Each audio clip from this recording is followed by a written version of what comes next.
Chapter 1: Preparing for Humanity's Longest Journey. From time immemorial, humankind has gazed up at the night sky with a profound mixture of awe and yearning. The stars, those flickering pinpricks of light in the dark immensity, have always represented the ultimate boundary of our aspirations, the unreachable horizon that constantly challenges our exploratory nature.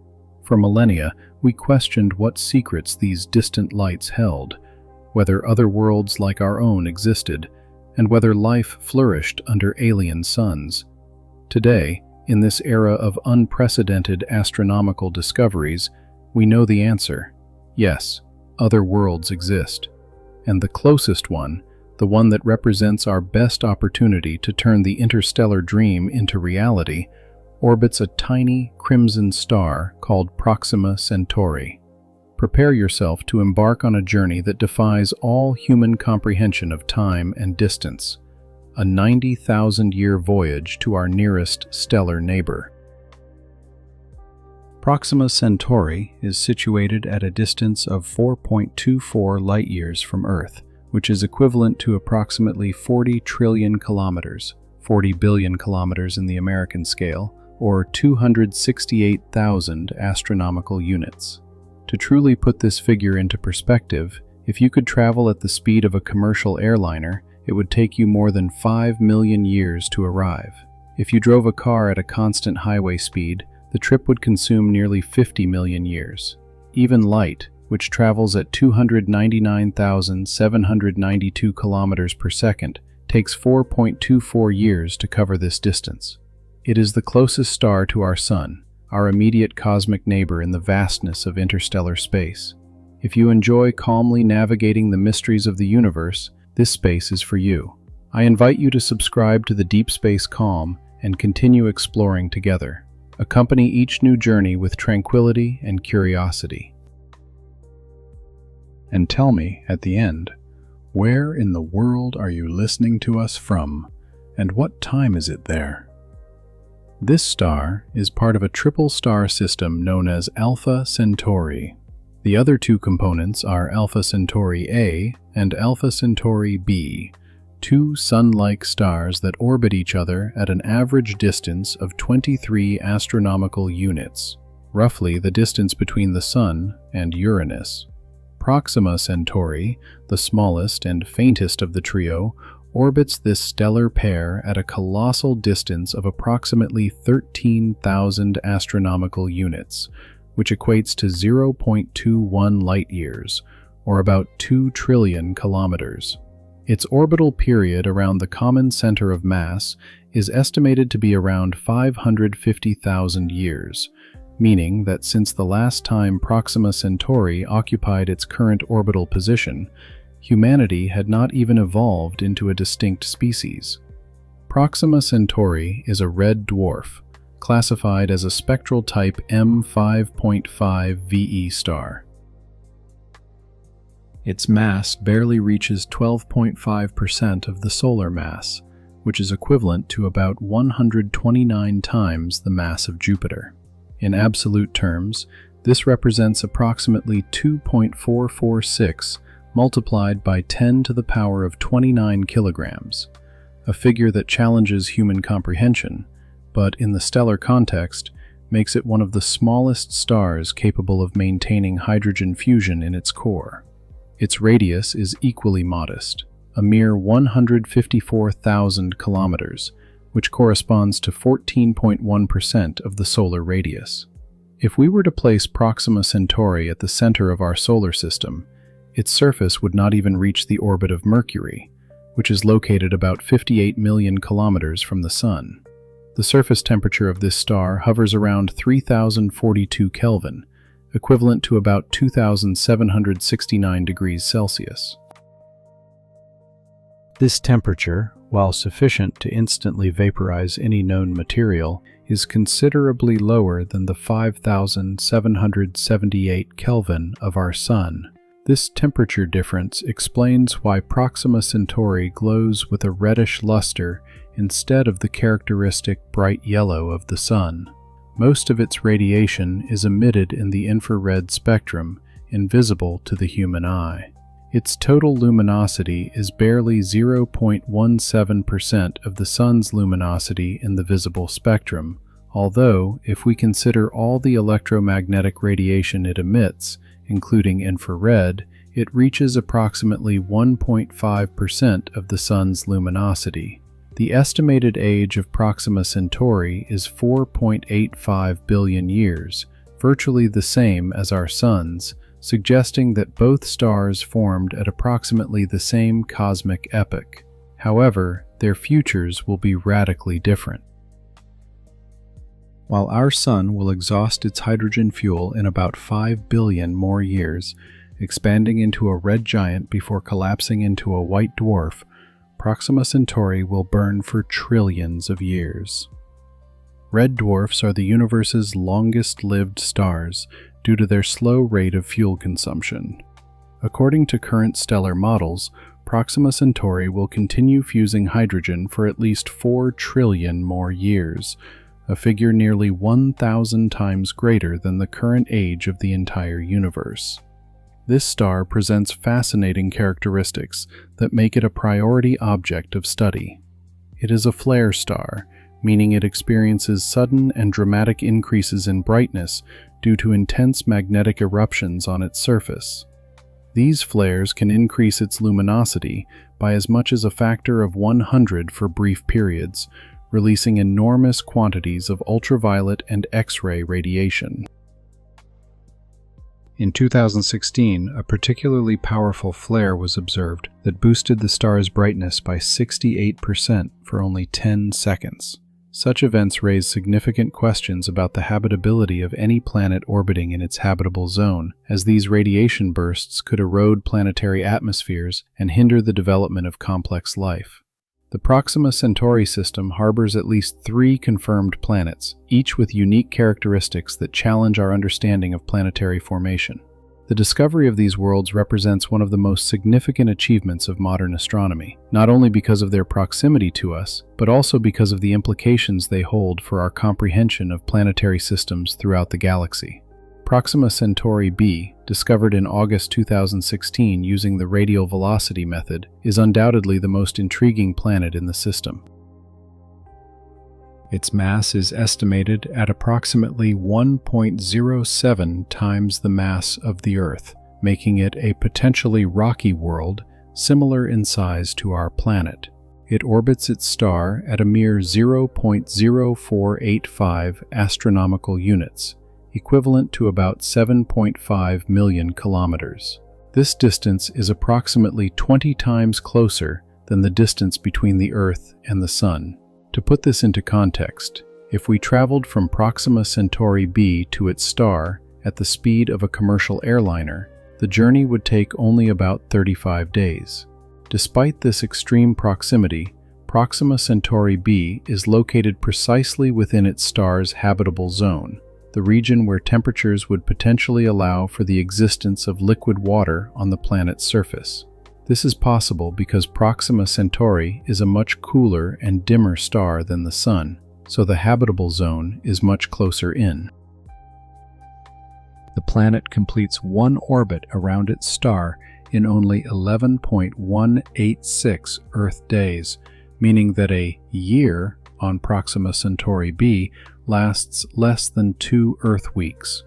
Its orbital velocity reaches approximately 40 kilometers per second, nearly 3 times faster than the Earth's orbital speed.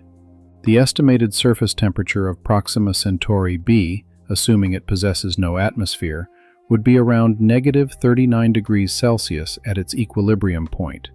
However, if the planet possesses a dense atmosphere rich in greenhouse gases, temperatures could be significantly higher, potentially reaching ranges compatible with permanent liquid water. Some models suggest that, under favorable atmospheric conditions, surface temperatures could range between negative 10 and plus 40 degrees Celsius, a range perfectly suitable for life as we know it. One of the most fascinating aspects of Proxima Centauri b is the high probability that it is in synchronous rotation with its star, a phenomenon known as tidal locking. This means the planet would always show the same face toward Proxima Centauri, similar to how the Moon always shows the same face toward the Earth. One half of the planet would be permanently illuminated by a stationary red sun in the sky, while the other half would remain in eternal darkness. This configuration would create extreme climate conditions.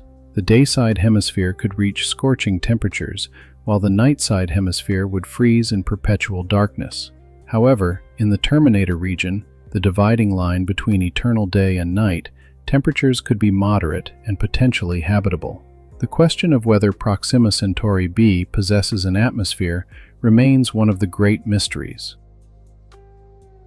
The intense stellar flares experienced by its host star may have eroded any primordial atmosphere billions of years ago. On the other hand, if the planet is geologically active and possesses a protective magnetic field, it could have retained or regenerated its atmosphere through volcanic activity. The presence of water in liquid, vapor, or ice form is equally uncertain, although some researchers speculate that a global ocean could exist on the illuminated hemisphere, acting as a thermal regulator and transporting heat toward the night side via ocean currents. Proxima Centauri c, the second planet in the system, was announced in 2019, though its existence still requires definitive confirmation. It is a much more massive world than its inner companion, with an estimated mass of at least 7 times the mass of the Earth.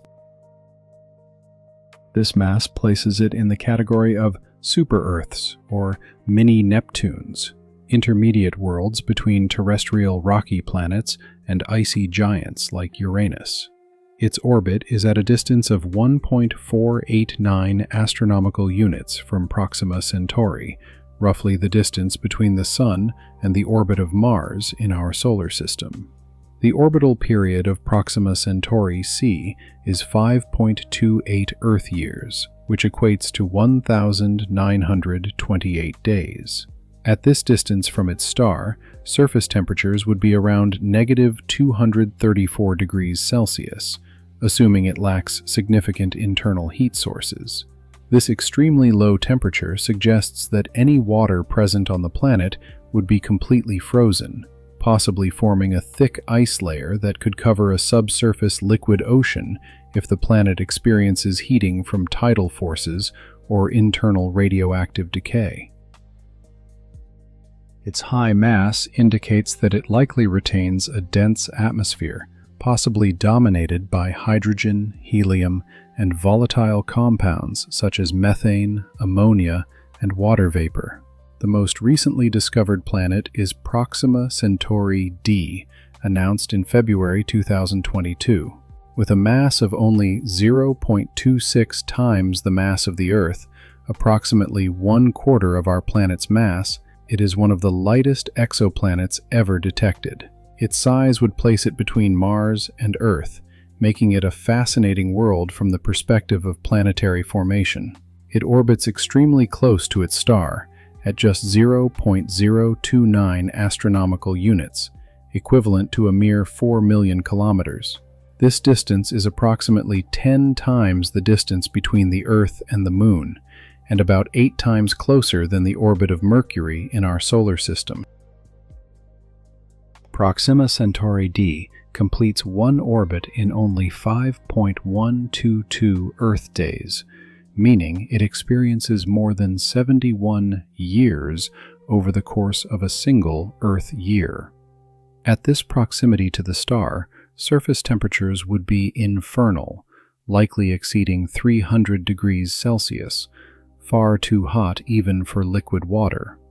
The planet is very likely in synchronous rotation, always showing the same face toward the star.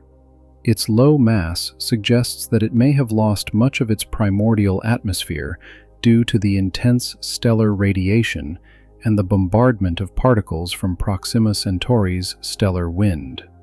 Now, the fundamental question that defines this entire imaginary journey: why would it take exactly 90,000 years to reach Proxima Centauri? The answer lies in the absolute limitations of our current technology and the incomprehensible vastness of interstellar space. The fastest objects ever constructed by humanity are our interplanetary space probes.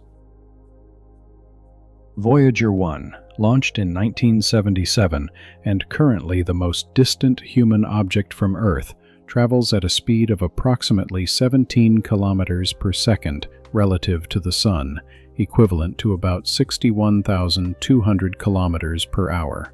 This speed, which seems astonishing from an everyday human perspective, is ridiculously slow in cosmic terms. At this velocity, Voyager 1 would take approximately 75,000 years to reach Proxima Centauri, assuming it were headed directly there, which it is not. NASA's Parker Solar Probe, designed to study the Sun up close, will reach speeds of up to 192 kilometers per second during its closest approaches to our star, temporarily making it the fastest human object ever created. However, this extreme velocity is achieved solely through successive gravitational assists from Venus and the Sun's immense gravitational pull. Maintaining such a speed in interstellar space, far from any significant gravitational influence, would be impossible with our current technology. Even so, even at 192 kilometers per second, the journey to Proxima Centauri would take approximately 6,700 years. For our hypothetical voyage, we will use a more realistic and conservative reference speed, 15 kilometers per second, a velocity achievable with conventional chemical propulsion technology enhanced by planetary gravitational assists.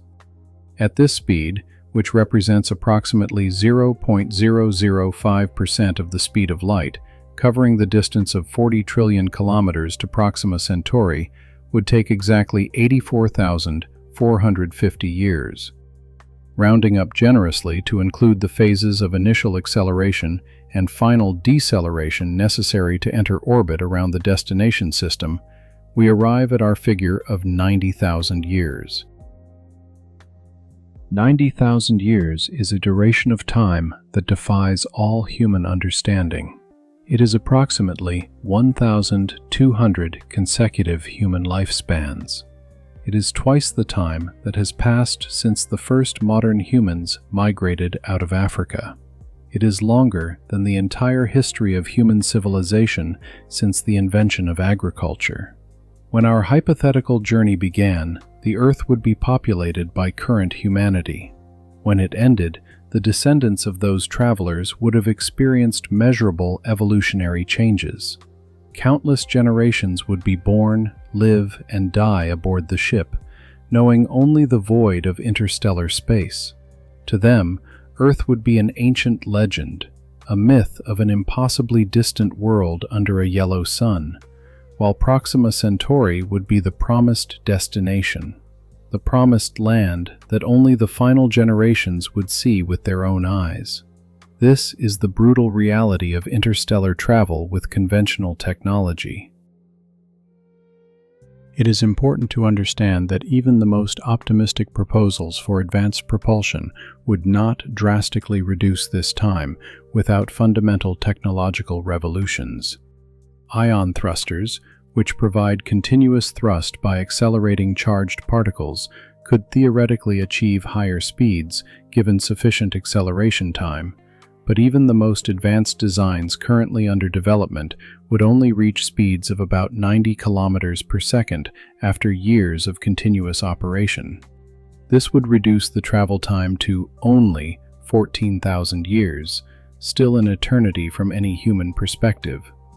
Proposals for solar sails, which would use the radiation pressure from powerful terrestrial lasers or gigantic mirrors to accelerate lightweight spacecraft, could theoretically reach 20% of the speed of light, reducing the trip to about 20 to 25 years. However, such technologies require advances in materials science, laser engineering, and space construction that are decades, if not centuries, beyond our current capabilities.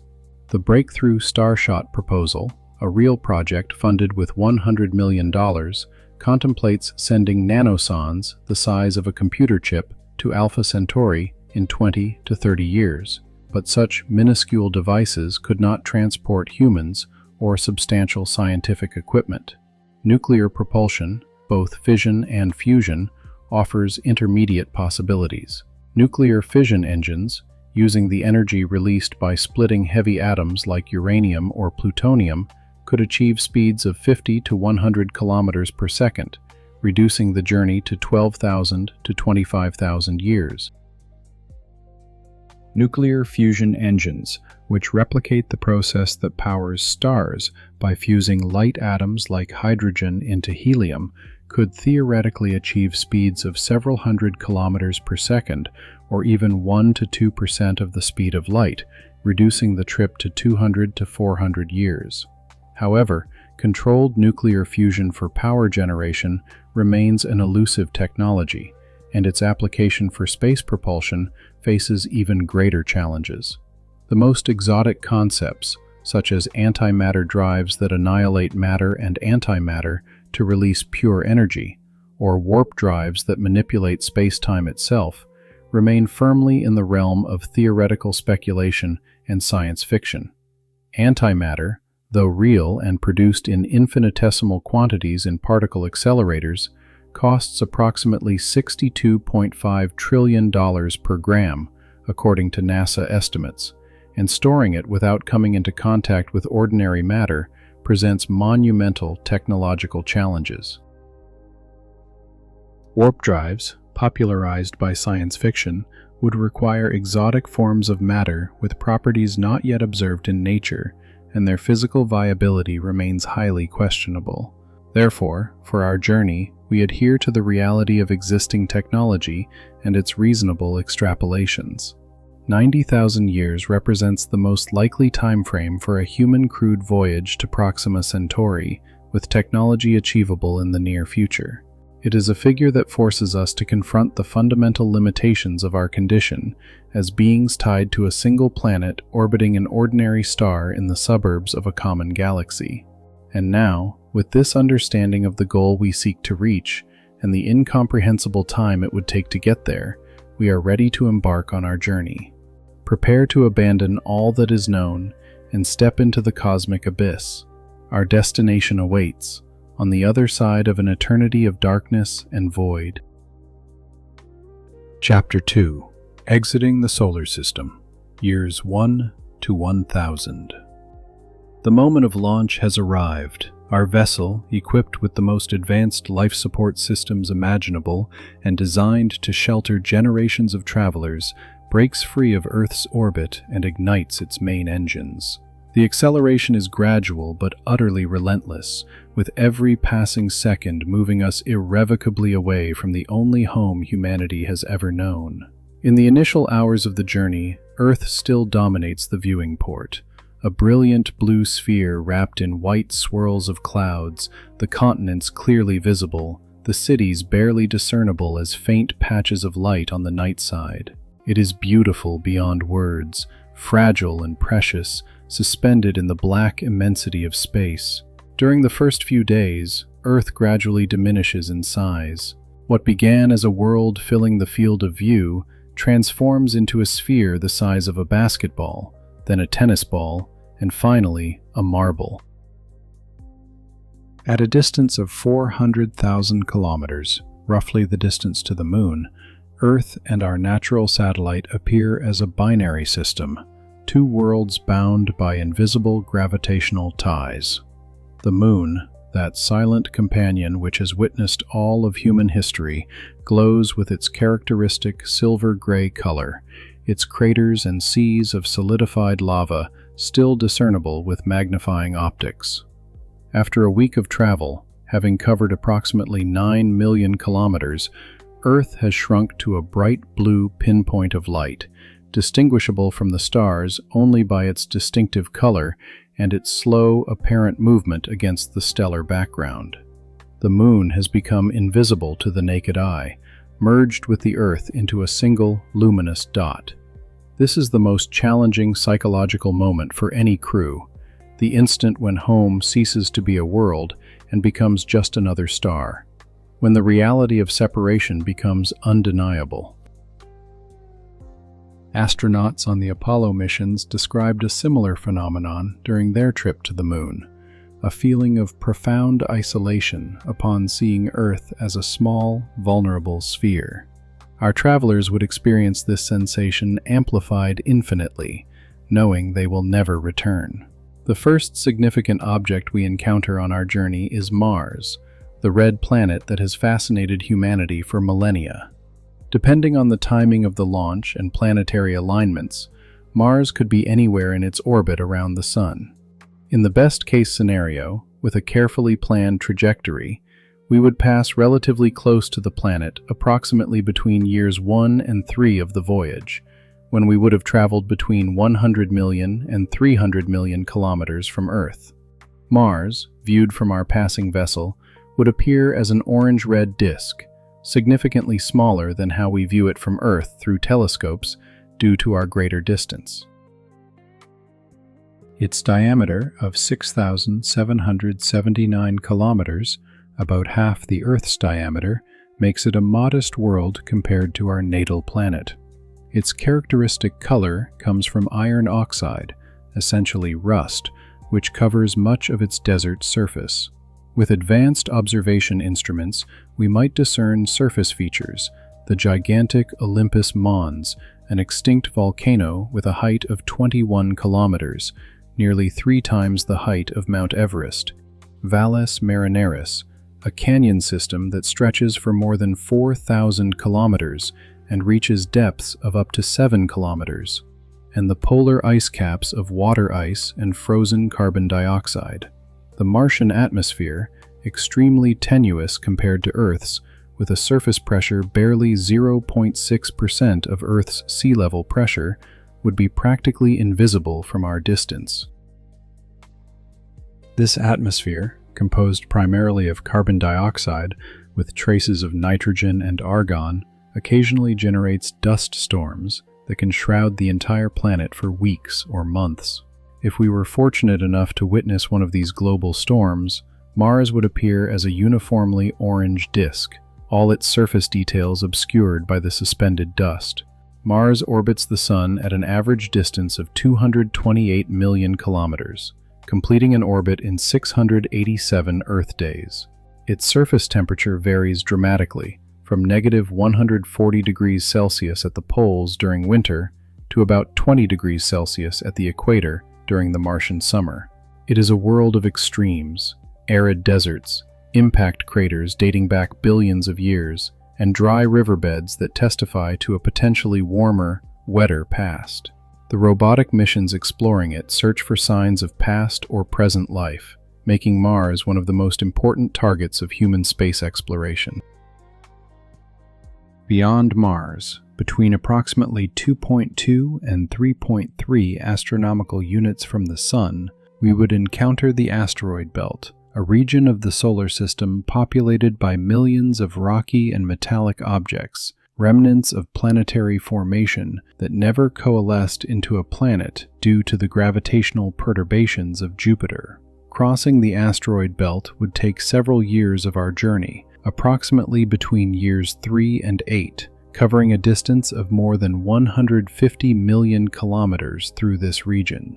Contrary to the dramatic representations in science fiction films, the asteroid belt is not a dense field of rocks. The average distance between significant asteroids is millions of kilometers. From our ship, it would appear as empty space, with asteroids visible only occasionally as points of light. The largest asteroid, Ceres, reclassified as a dwarf planet in 2006, has a diameter of 940 kilometers. It contains approximately 1/3 of the belt's total mass. If we passed nearby, we would observe a cratered, spherical world with bright salt patches and evidence of cryovolcanism. The belt's total mass is surprisingly small, barely 4% of the lunar mass. This scarcity is evidence of Jupiter's gravitational effect, which dispersed material during the formation of the solar system. After crossing the asteroid belt, approximately in year 10 of our journey, we would approach the domain of the gas giants. The first and most massive is Jupiter, the king of the solar system, a world so large that it could contain more than 1,300 Earths within its volume. Jupiter orbits at an average distance of 5.2 astronomical units from the Sun, equivalent to 778 million kilometers. At our speed of 15 kilometers per second, we would reach the vicinity of Jupiter around year 12 of the voyage. From a distance of several million kilometers, Jupiter would dominate the visual field like no other object except the Sun. Its equatorial diameter of 142,984 kilometers, more than 11 times the Earth's diameter, makes it visible as a clearly discernible disk even at great distances. Its most distinctive feature, the Great Red Spot, an anticyclonic storm that has persisted for at least 400 years, would be visible as a reddish oval in the planet's southern hemisphere. This storm is so large it could swallow 2 or 3 Earths, with winds reaching speeds of up to 430 kilometers per hour at its periphery.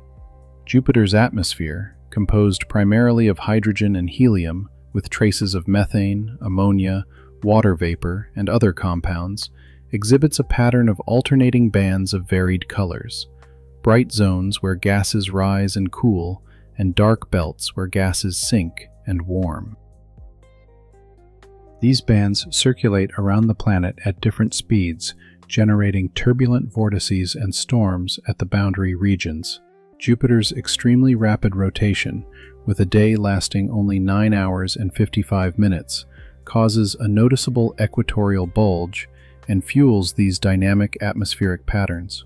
Jupiter's mass is 318 times the mass of the Earth, representing approximately 2.5 times the mass of all other planets in the solar system combined. It is almost massive enough to become a star. In fact, some astronomers refer to Jupiter as a failed star.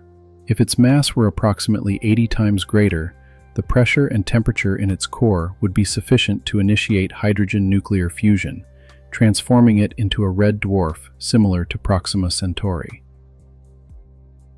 In its current state, Jupiter emits more energy than it receives from the Sun, approximately 1.6 times more, due to the residual heat from its formation and ongoing gravitational contraction. Jupiter's moon system is a miniature solar system. The 4 Galilean satellites, discovered by Galileo Galilei in 1610, are fascinating worlds in their own right. Io, the innermost, is the most geologically active body in the solar system, with more than 400 active volcanoes erupting sulfur and sulfur dioxide, creating a constantly renewed surface painted in yellows, reds, and oranges. Europa, covered by a layer of water ice several kilometers thick that hides a potentially habitable global liquid water ocean, is one of the most promising targets in the search for extraterrestrial life. Ganymede, the largest moon in the solar system, with a diameter of 5,268 kilometers, is larger than the planet Mercury and possesses its own magnetic field. Callisto, the outermost of the Galilean moons, presents the most cratered surface in the solar system, a virtually unaltered geological record of 4 billion years of impact bombardment. Passing Jupiter, our ship would continue toward the outer reaches of the solar system. The next significant stop would be Saturn, the Lord of the Rings, located at 9.5 astronomical units from the Sun, or 1.4 billion kilometers.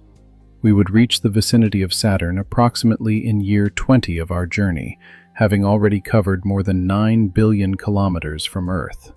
Saturn, with an equatorial diameter of 120,536 kilometers, is the second largest planet in the solar system, approximately 9.5 times the Earth's diameter. However, its mass is only 95 times the Earth's mass, giving it the lowest average density of all the planets, just 0.687 grams per cubic centimeter. This density is less than that of water, meaning that if we could find a sufficiently large ocean, Saturn would float in it. This low density is due to its composition, predominantly hydrogen and helium, similar to Jupiter, but with an even greater proportion of light gases. Saturn's rings are the most magnificent spectacle in the solar system, extending from about 7,000 kilometers above the planet's cloud tops to over 80,000 kilometers. These rings are composed of countless particles of water ice mixed with rocky dust, ranging in size from microscopic grains to blocks the size of houses. Despite their impressive horizontal extent, the rings are extraordinarily thin, with an average thickness of barely 10 meters. Viewed edge-on, they virtually disappear, but seen from above or below, they form a brilliant disk that reflects sunlight with notable intensity. The rings are divided into several distinct regions, separated by gaps created by orbital resonances with Saturn's moons. The Cassini division, the most prominent, is a 4,800-kilometer wide gap between the A and B rings, maintained primarily by the moon Mimas. The Encke gap, within the A ring, is home to the small moon Pan, whose gravity creates waves and sharp edges in the surrounding rings. These structures demonstrate the complex gravitational dance between Saturn, its rings, and its more than 80 known moons. Titan, Saturn's largest moon, and the second largest in the solar system, with a diameter of 5,150 kilometers, is the only satellite in the solar system with a substantial, dense atmosphere. Its atmosphere, composed mainly of nitrogen with about 5% methane, is thicker than Earth's atmosphere, with a surface pressure 1.5 times greater than at sea level on Earth. This dense atmosphere creates a greenhouse effect that raises the surface temperature to about -179 degrees Celsius. Still extremely cold, but warm enough to allow the existence of lakes and seas of liquid methane and ethane on the surface. Titan possesses a complete hydrological cycle analogous to the water cycle on Earth, but with liquid hydrocarbons instead of water, methane rain, rivers, lakes, evaporation, and clouds. Enceladus, another of Saturn's moons with a diameter of barely 500 kilometers, is one of the most intriguing worlds in the solar system. In 2005, the Cassini probe discovered geysers of water vapor, ice particles, and organic molecules erupting from fissures in Enceladus's south polar region. These plumes extend hundreds of kilometers into space, indicating the presence of a liquid water ocean beneath the icy surface. The heat source maintaining this liquid ocean is likely tidal heating, caused by the gravitational interaction between Enceladus and Saturn. This subsurface ocean, in contact with the Moon's rocky core, could harbor the necessary chemical conditions for life. Continuing our journey outward, we would reach Uranus approximately in year 35, having traveled about 2.9 billion kilometers. Uranus orbits at a distance of 19.2 astronomical units from the Sun, on the boundary between the inner and outer solar system. With an equatorial diameter of 51,118 kilometers, approximately 4 times the Earth's diameter, Uranus is classified as an ice giant, unlike the gas giants Jupiter and Saturn. Uranus's most peculiar feature is its extreme axial tilt of 98 degrees, meaning the planet essentially rolls on its side in its orbit around the Sun. This unusual tilt is likely the result of a catastrophic collision with an Earth-sized protoplanet during the early stages of the solar system's formation. As a consequence, Uranus's poles experience 42 years of continuous sunlight, followed by 42 years of total darkness, as the planet completes its 84-year orbit around the Sun. Uranus displays a distinctive blue-green color due to the presence of methane in its upper atmosphere, which absorbs red light and reflects blue and green light.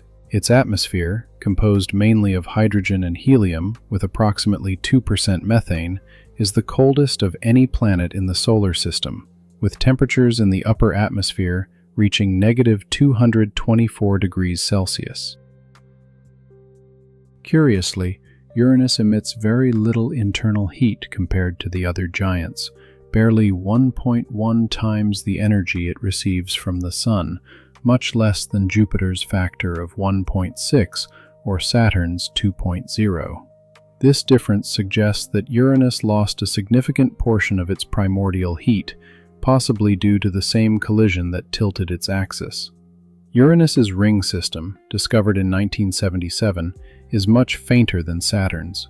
It consists of 13 distinct rings of extremely dark particles. Uranus has 27 known moons, named after characters from Shakespeare and Pope.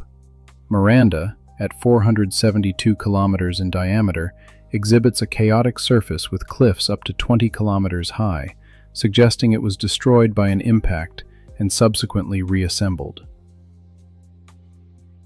Neptune, the eighth and most distant planet in the solar system, would be reached approximately in year 50 of our journey, at a distance of 30.1 astronomical units from the Sun, or 4.5 billion kilometers. Neptune is slightly smaller than Uranus in diameter, but more massive, with 17 times the Earth's mass compared to Uranus's 14.5 Earth masses. This higher density suggests a different internal composition, likely with a greater proportion of ices and rocks in its interior. Neptune displays an intense blue color, deeper and more saturated than Uranus's, due to the presence of methane in its atmosphere, and possibly another, as yet unidentified, compound that contributes to the color. Neptune's atmosphere is extremely dynamic, with the fastest winds measured on any planet in the solar system, reaching speeds of up to 2,100 kilometers per hour, nearly supersonic.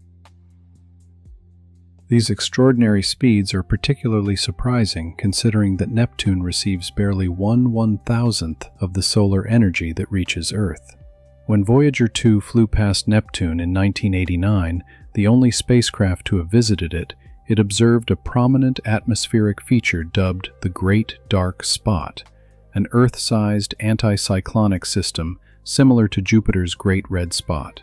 However, when the Hubble Space Telescope observed Neptune a few years later, the Great Dark Spot had vanished, only to be replaced by other dark spots in different locations. This transience suggests that Neptune's atmosphere is even more turbulent and changeable than Jupiter's. Neptune emits 2.6 times more energy than it receives from the Sun, the highest proportion of all the planets.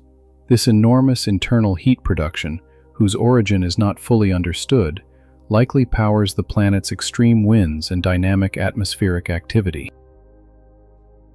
Possibly this heat comes from the ongoing gravitational differentiation in the planet's deep interior, where denser materials sink toward the core and lighter materials rise. Triton, Neptune's largest moon with a diameter of 2,707 kilometers, is one of the coldest bodies in the solar system, with surface temperatures of -235 degrees Celsius. Triton is unique among the large moons due to its retrograde orbit, revolving in the opposite direction to Neptune's rotation. This unusual orbit clearly indicates that Triton did not form along with Neptune, but was gravitationally captured, likely originating from the Kuiper belt beyond Neptune. Triton's surface is composed mainly of nitrogen ice, with regions of water ice and frozen carbon dioxide. Surprisingly, despite the extremely low temperatures, Triton is geologically active, with geysers of liquid nitrogen erupting from beneath the surface, launching material up to 8 kilometers high. Beyond Neptune, the trans-Neptunian region and the Kuiper belt begin, a vast population of icy bodies. Pluto, reclassified as a dwarf planet in 2006, orbits at 39.5 astronomical units from the Sun. We would pass near its orbit around year 60, although the chances of seeing Pluto directly would be minimal. The Kuiper belt extends from 30 astronomical units to 50 astronomical units, containing hundreds of thousands of objects with diameters exceeding 100 kilometers. Approximately in year 100 of our journey, we would reach the heliopause, the boundary where the solar wind emanating from the Sun loses its dominant influence against the interstellar medium. The heliopause is located at a variable distance depending on the direction, approximately 120 astronomical units in the direction of the Sun's movement through the galaxy, and potentially up to 200 astronomical units in the opposite direction. This boundary marks the effective frontier of the Sun's domain, the point where our star ceases to be the dominant influence on the local space environment. Voyager 1 crossed the heliopause in August 2012 at a distance of approximately 122 astronomical units, becoming the first human object to enter interstellar space. The probe's instruments detected dramatic changes. The density of solar wind particles suddenly dropped to almost zero, while the density of interstellar plasma increased by a factor of 40. The magnetic field also changed orientation, switching from being dominated by the solar magnetic field to aligning with the galactic magnetic field. Voyager 2 crossed at a different location in November 2018, providing valuable comparative data on the structure of this cosmic frontier. Crossing the heliopause would not dramatically change the appearance of space from our perspective. The Sun would still be visible as an extremely bright star, approximately magnitude -16, much brighter than any other star in the sky, but no longer the huge disk that dominates the sky from Earth. The heliopause itself is not visible. It is simply a region where the physical properties of plasma and magnetic fields change. Nevertheless, it would represent a significant psychological milestone. We would truly be outside the solar system, in the space between the stars. Beyond the heliopause, between approximately 200 and 100,000 astronomical units from the Sun, stretches the hypothetical Oort cloud, a spherical shell of icy objects that completely surrounds the solar system. The Oort cloud is the source of long-period comets, those that take thousands or millions of years to complete an orbit around the Sun. It is estimated to contain trillions of objects, with a total mass perhaps 5 times the Earth's mass, although this population has never been observed directly due to its extreme distance and the small size of the individual objects. Traversing the Oort cloud would take up most of the remaining time of the first millennium of our journey. The cloud is conceptually divided into 2 regions: the inner Oort cloud, or Hills cloud, a donut-shaped region that begins approximately 2,000 astronomical units from the Sun and extends up to about 20,000 astronomical units, and the spherical outer Oort cloud, which extends from 20,000 astronomical units to perhaps 100,000 astronomical units, or even 200,000 astronomical units, according to some estimates. At the outer edge of the Oort cloud, approximately 100,000 astronomical units, or 1.6 light-years from the Sun, we would reach the effective gravitational boundary of the solar system, the point where the Sun's gravity is no longer sufficient to retain objects in stable orbits against the perturbations of passing nearby stars and galactic tidal forces. We would reach the inner limit of the Oort cloud around year 250 of our journey and spend the next 750 years crossing this vast and mostly empty region. Occasionally, perhaps once or twice per century of travel, we might pass close enough to an Oort cloud comet to observe it as more than a point of light. These encounters would be highlights in the monotonous journey, opportunities to study the pristine remnants of solar system formation, materials that have remained frozen and virtually unchanged for 4.6 billion years. By the end of the first millennium of our journey, approximately in year 1000, we would finally emerge from the last gravitational vestige of the solar system. The Sun, now at a distance of about 15 trillion kilometers, or approximately 1 light-year, would appear as a bright star of approximately magnitude -6, similar in brightness to how we see Venus from Earth at its brightest, but without extending as a disk. It would easily be the brightest star in the sky, but no longer the dominant object. We would be truly in interstellar space, with 89,000 more years of travel ahead before reaching our final destination at Proxima Centauri. Chapter 3. The Great Interstellar Void, years 1,000 to 85,000. We have left the solar system behind. Now begins the true interstellar voyage, a crossing of 84,000 years through a vacuum so deep and absolute that it challenges all human comprehension. For the next 84 millennia, our vessel will traverse the immensity between the stars, an ocean of nothingness interrupted only occasionally by scattered hydrogen and helium atoms, vestiges of the Big Bang still floating in space after 13.8 billion years. Interstellar space is not entirely empty, but it approximates a perfect vacuum more closely than any vacuum we can create in terrestrial laboratories. The average density of the interstellar medium in our region of the galaxy is approximately 0.3 atoms per cubic centimeter. To put this in perspective, the best vacuum created on Earth, in specialized laboratory chambers, contains approximately 100 million molecules per cubic centimeter. The air we breathe at sea level contains roughly 25 trillion molecules per cubic centimeter. Interstellar space is, quite literally, more than 80 billion times less dense than the best artificial vacuum, and 80 quadrillion times less dense than Earth's air. This extreme rarefaction means our ship could travel for centuries without colliding with anything more substantial than individual atoms. However, even these infinitesimal encounters accumulate. At a speed of 15 kilometers per second, our ship would collide with approximately 4,500 atoms per square meter of frontal surface every second.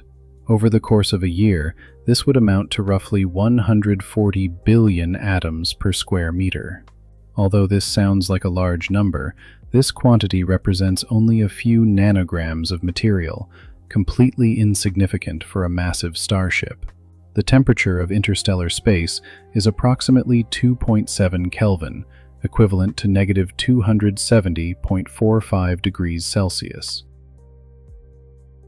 This temperature is not the coldness of the vacuum itself, which technically cannot have a temperature, as it contains no matter that can move and generate kinetic heat, but rather the temperature of the cosmic microwave background radiation that permeates the entire universe. This radiation is the cooled echo of the Big Bang, the universe's primordial light when it was only 380,000 years old, stretched by cosmic expansion from visible wavelengths to microwaves over the last 13.8 billion years. Any object in interstellar space, including our ship, would eventually reach this equilibrium temperature if it had no internal heat sources. Without the sun to provide constant thermal radiation, the ship would rely entirely on its own power generators, likely nuclear fission reactors, or, in a more advanced design, fusion reactors, to maintain habitable temperatures inside. The ship's outer hull, exposed directly to space, would cool to temperatures close to 3 Kelvin, essentially becoming part of the cosmic background. From the ship's observation ports, space would appear completely black in all directions, punctuated only by stars. There would be no visible nebulae, no nearby structures to break the monotony of the black void. The nebulae we see in astronomical photographs are vast, stretching for tens or hundreds of light years, but they are extremely sparse. Even if we traversed a nebula, we probably would not notice it with the naked eye. It would require sensitive instruments to detect the slight increase in gas and dust density. The stars would completely dominate the visible sky.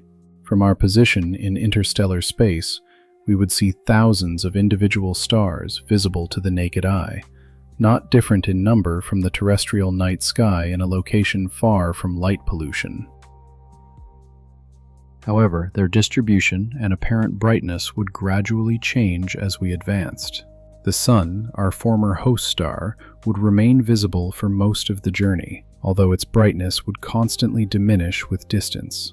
In year 1000, with the Sun approximately 1 light-year away, it would shine at magnitude -6, similar to Venus at its maximum brightness from Earth. In year 10,000, having traveled approximately 4.7 trillion kilometers, or 0.5 additional light-years, the Sun would have dimmed to magnitude -4, still very bright but no longer dominant.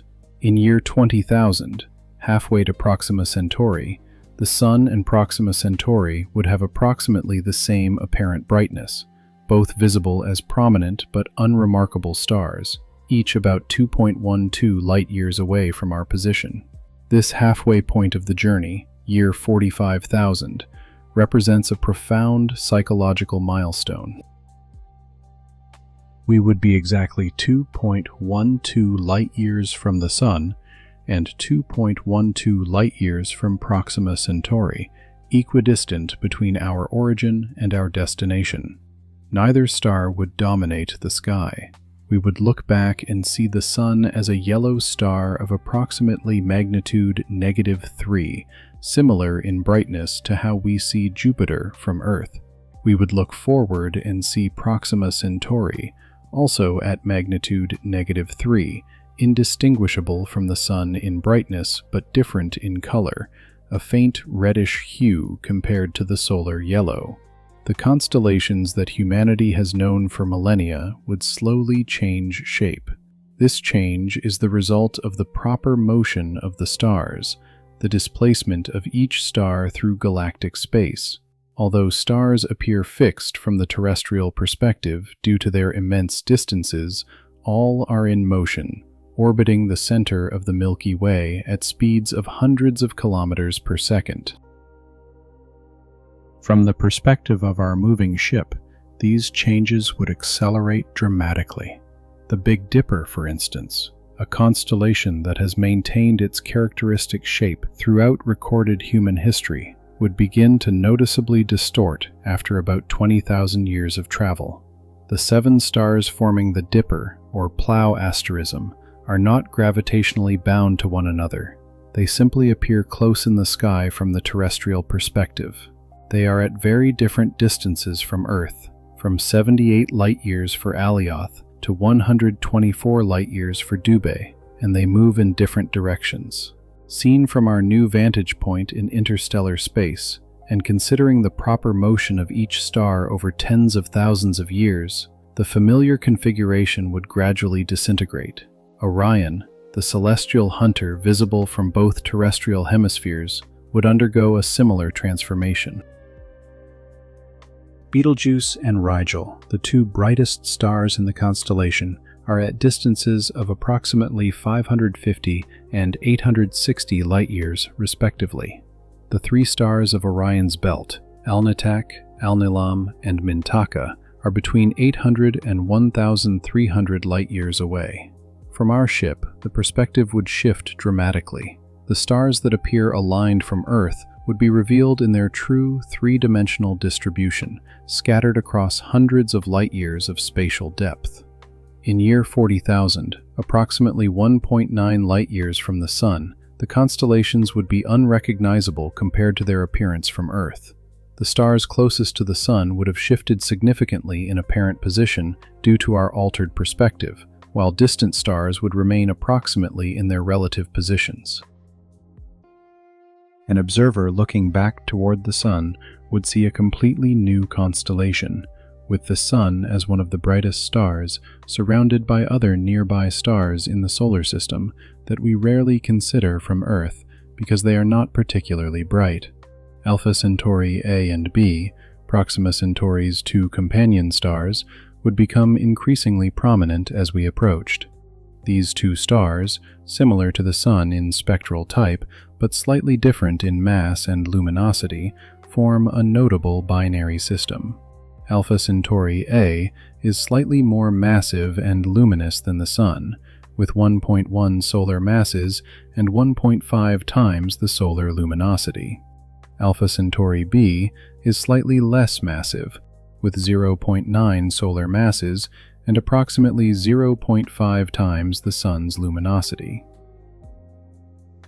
They orbit their common center of mass with a period of 79.91 years, approaching a minimum distance of 11.2 astronomical units, and receding to a maximum distance of 35.6 astronomical units.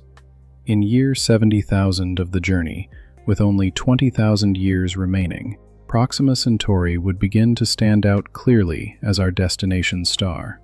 At a distance of approximately 0.8 light-years, it would shine at approximately magnitude -1, brighter than any star in our night sky except Sirius, viewed from Earth. Its reddish color would become more evident, a notable contrast to the yellow of the distant Sun, now reduced to magnitude +1, barely brighter than the average stars in the sky. Alpha Centauri A and B would also become spectacular. At 0.8 light-years away, recall that Proxima Centauri is 0.21 light-years from them, Alpha Centauri A would shine at approximately magnitude -2, and Alpha Centauri B at approximately magnitude -1. Together, they would form a stunning visual binary system, two bright stars orbiting one another, visibly separated in the sky. Depending on their orbital position at that moment, they might be angularly separated by between 5 and 22 arcseconds, easily distinguishable as two separate stars with the naked eye. During these 84,000 years of transit through the interstellar void, the dangers would be subtle but persistent. Cosmic radiation represents the most significant threat. Without the protection of Earth's magnetic field and atmosphere, the crew would be exposed to galactic cosmic rays, high-energy particles, primarily protons, traveling at near light speed.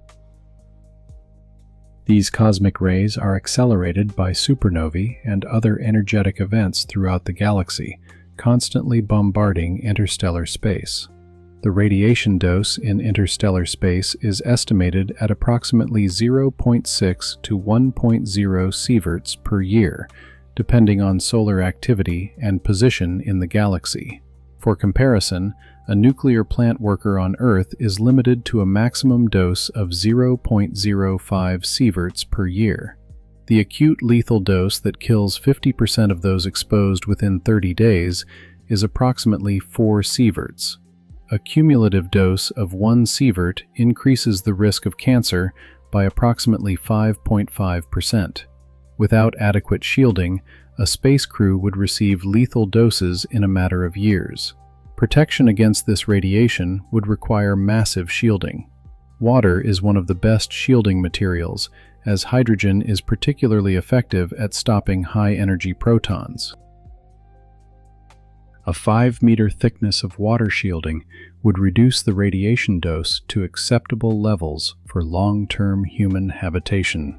However, 5 meters of water in all directions around the habitable compartments would represent a tremendous mass. For a ship with a habitable volume of 10,000 cubic meters, roughly the volume of a 4-story office building, water shielding would require approximately 500,000 tons of water, comparable to a full Nimitz-class nuclear aircraft carrier. Alternatively, liquid hydrogen or high-density polyethylene could serve as shielding, with advantages in terms of mass per unit of protection. More sophisticated designs might incorporate active magnetic shielding, generating powerful magnetic fields around the ship that would deflect charged particles, mimicking Earth's magnetic field on a much smaller scale. Such systems would require colossal amounts of energy, possibly derived from fusion reactors, and would represent monumental engineering challenges. Micrometeoroids, although extremely rare in interstellar space, would pose another danger. At speeds of 15 kilometers per second, even tiny particles would carry considerable kinetic energy. A 1 milligram dust particle traveling at this speed would have a kinetic energy of approximately 112 joules, equivalent to a low-caliber rifle projectile. A grain of sand-sized object, weighing perhaps 10 milligrams, would have the energy of a handgun bullet. Impacts with larger objects, though statistically improbable in the interstellar void, could be catastrophic. Protection against micrometeoroids would require multi-hull designs, typically a Whipple shield or more advanced variants. This design uses a relatively thin outer layer separated by a void space from the ship's main structure. Impacts on the outer layer vaporize and fragment the projectile, distributing its kinetic energy over a larger area before it reaches the main hull. For optimal protection, the spacing between layers should be several meters, and multiple layers might be needed for larger objects. Maintaining the ship for 84,000 years presents challenges that are almost inconceivable. No known material could function without degradation over such periods. Metals experience fatigue, even without significant mechanical stress, due to atomic-level processes. Plastics and polymers degrade from radiation, becoming brittle and failing. Electronic systems fail due to electron migration in integrated circuits, a process accelerated in high-radiation environments. A generation ship designed for this journey would require extensive self-repair and manufacturing capabilities. Essentially, the ship would need to be a small industrial civilization unto itself, capable of fabricating replacements for every critical component, from hull panels to electronic components. This implies facilities for metal smelting, polymer manufacturing, advanced three-dimensional printing for complex parts, and semiconductor fabrication for electronics. The crew, more accurately, the ship's population, would face equally formidable biological and psychological challenges. Countless generations would be born, live their entire lives, and die knowing nothing but the ship's interior. For them, the concept of a planet would be abstract, known only through historical records and simulations. The sky would be the ceiling of their habitable compartment. The horizon would not exist. The feeling of wind, rain, the smell of wet earth would be completely alien to their lived experience. Maintaining a genetically viable population for 84,000 years, approximately 3,000 generations, would require a minimum population of at least several thousand individuals. Genetic studies suggest that a population smaller than 500 individuals would experience significant genetic drift and accumulation of deleterious mutations through inbreeding. A population of 5,000 to 10,000 would be safer, providing sufficient genetic diversity to prevent inbreeding problems over the extremely long duration of the voyage. This population would require an artificial closed ecosystem capable of sustaining human life indefinitely. The air, water, and nutrient cycles would need to be near perfectly closed with minimal losses. Cultivated plants would recycle carbon dioxide into oxygen via photosynthesis, require water recycled from human waste and perspiration, and produce food by deriving nutrients from recycled organic waste. The efficiency of this system would need to be extraordinary. Losses of barely 0.01% per cycle would accumulate to critical resource depletion over the 84,000-year journey.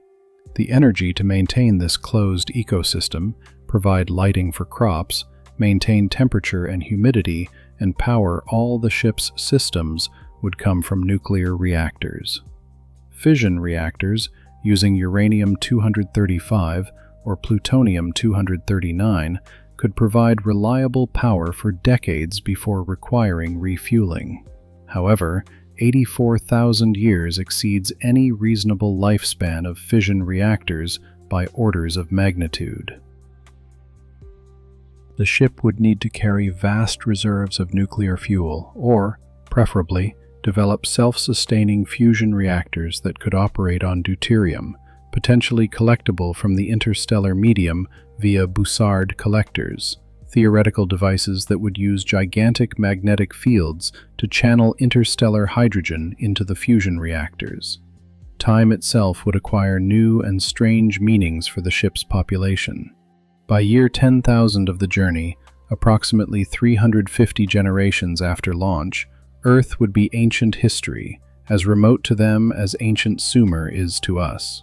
The records of the launch, of the Earth, of the Sun, would be revered historical documents, but fundamentally incomprehensible in their experiential reality. How could someone who has never experienced planetary gravity, never seen an open sky, never felt natural wind, truly comprehend what it meant to live on Earth? Languages would change. Even if concerted efforts were established to preserve the original language, linguistic drift is inevitable. After 3,000 generations, the language spoken by the descendants would likely be mutually unintelligible with the language of the original founders. For comparison, modern English and Old English, separated by barely 30 to 40 generations, are essentially different languages. The ship's oldest texts, the launch recordings, the messages from Earth, would require translation, interpretation by linguistic specialists, scholars of the ancient terrestrial tongue. Culture would evolve in ways impossible to predict. New religions might arise, perhaps venerating the founders as gods, or the ship itself as a sacred entity. Political systems would shift, adapting to the unique circumstances of life in a closed container where every action has collective consequences. Social conflicts would inevitably arise, disputes over resources, political power, cultural direction. The history of the ship over 84,000 years would be as rich, complex, and tragic as the history of humanity on Earth, unfolding in a microcosm within the metal hull, traveling eternally through the void. Occasionally, astronomical events would break the monotony. Perhaps once every few centuries, the ship might pass relatively close to an uncatalogued star or a rogue interstellar object. These encounters would be highlights, historical events remembered for generations. Imagine the excitement of watching a star gradually increase in brightness over years, transforming from an indistinguishable point to a prominent star, then diminishing again as the ship continued its relentless trajectory. Observation expeditions would be organized, data would be collected, and scientific discoveries would be made about this visiting star, adding to the ship's accumulated knowledge of the universe. More rarely still, the ship might traverse an interstellar molecular cloud, a region where the density of gas and dust is significantly greater than the interstellar medium average. These clouds, with densities that can reach 100 to 10,000 atoms per cubic centimeter, are the regions where new stars are born. Traversing a molecular cloud would not be dramatically visible. The density is still extraordinarily low compared to any terrestrial standard, but the ship's instruments would detect the increase in particles colliding with the hull, and the characteristic reddish tint of ionized hydrogen gas might be faintly visible, a dim glow in all directions, the only time during the journey that space itself would not be perfectly black. In year 80,000, with less than 10,000 years remaining, Proxima Centauri would dominate the sky ahead. At a distance of approximately 0.4 light-years, it would shine at approximately magnitude -3, brighter than any planet seen from Earth except Venus at its maximum. Its reddish color would be unmistakable, a crimson beacon against the absolute blackness of space. The generations living at this time would be the first in centuries to have a realistic hope that their great-great-grandchildren, or their great-great-grandchildren's descendants, might see the final destination. Alpha Centauri A and B would appear as brilliant stars, Alpha Centauri A at approximately magnitude -4, and Alpha Centauri B at magnitude -2, forming a stunning pair in the sky, significantly separated angularly, clearly distinguishable as two distinct objects. The perspective would have changed dramatically. From this angle, the physical separation of 0.21 light-years between Proxima Centauri and the Alpha Centauri A and B pair would become apparent. They would not form a unified constellation, but three stars clearly in different regions of the sky, though all bright and obviously special. The Sun, now more than 4 light-years away, would be barely visible to the naked eye, at approximately magnitude +2. Without prior knowledge, it would be indistinguishable from thousands of other stars in the sky. Someone born on the ship in year 80,000 could look up, see this faint yellow star, and not realize they are looking at the star around which their primordial ancestor, 80,000 years and more than 2,800 generations in the past, was born and lived their entire life before the great journey began. The final 5,000 years of the journey would be a period of heightened anticipation. The goal, intangible and impossible for millennia, would finally become real, attainable. Preparations for arrival would commence. Systems that have been dormant for tens of thousands of years would be reactivated, inspected, and repaired. Probes would be launched ahead to map the Proxima Centauri system in detail, identifying the best planet for initial colonization, searching for exploitable resources and potential hazards. The population, which has likely fluctuated significantly during the journey, would stabilize and possibly increase in preparation for the immense task of colonizing a new star system. As the final years elapsed, Proxima Centauri would increasingly dominate the sky, transforming from a brilliant star into a discernible disk. In year 89,000, at less than 0.05 light-years, or approximately 5,000 astronomical units, it would shine at approximately magnitude -11, brighter than the full moon seen from Earth. Its reddish light would bathe the ship's interior, visible even in compartments without direct outer windows, reflected from internal surfaces. During these last 1,000 years of the journey, between years 84,000 and 85,000, the critical deceleration phase would commence. Up to this point, the ship would have maintained its cruising speed of 15 kilometers per second, covering approximately 473 astronomical units per year.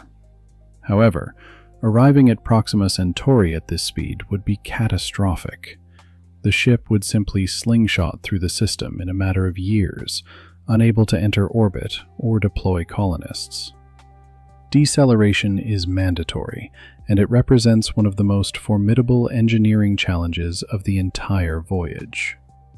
Decelerating from 15 kilometers per second to 0 orbital velocity requires exactly the same amount of energy as the initial acceleration from 0 to 15 kilometers per second.